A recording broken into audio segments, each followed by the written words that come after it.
I wouldn't just go throwing away all that chocolate that doesn't look good anymore because of a best by date. What's up, everyone? My name's Dylan. I'm with Manoa Chocolate, and today we're going to talk about how to store chocolate and how long does chocolate last. Chocolate doesn't really go bad. I had a 15-year-old chocolate bar the other day. It was great. It actually tasted pretty good. It does, however, start to destructure. The fat starts to separate, and this is why we do a process called tempering. And so all you have to do is retemper it, which is a different episode, different conversation. But we can restructure the chocolate. It'll taste great again. It does begin to lose flavor.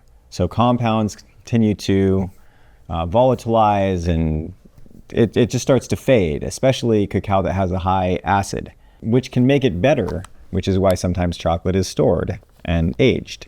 Milk chocolate, on the other hand, white chocolate, that does have milk powder in it, and that is more likely to spoil. Chocolate, dark chocolate, has cocoa butter, and it's a fat that doesn't rancify easily. So as long as it doesn't get wet and as long as it's stored pretty well, it's going to be fine. Milk chocolate, on the other hand, does have more of a shelf life. However, if it's milk powder, that means there's very minimal water, and so it is going to last years. It's still going to lose its structure. Its temper is going to break, but it doesn't mean it's going to be bad. So you got to use your nose, but I wouldn't just go throwing away all that chocolate that doesn't look good anymore because of a best by date. We are forced to put expiration dates and best by dates on chocolate. You don't have to follow them. It's bogus, actually. Like I said, I ate a 15-year-old chocolate bar the other day. It was awesome.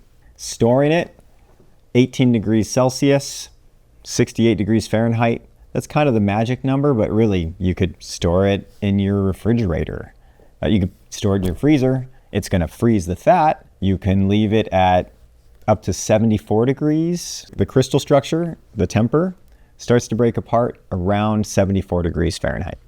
I like keeping chocolate in a wine fridge or in an air-conditioned room. We have built chocolate cellars, which all that means is a large insulated room with an air conditioning unit in it. That's it. It's not complicated. So we're very lucky from that standpoint on storage of chocolate. We don't have to freeze things. It doesn't have to be refrigerated. And if you have a wine fridge, keep it with your red wine. It's fun to do anyway. That is how long chocolate lasts and how to store it.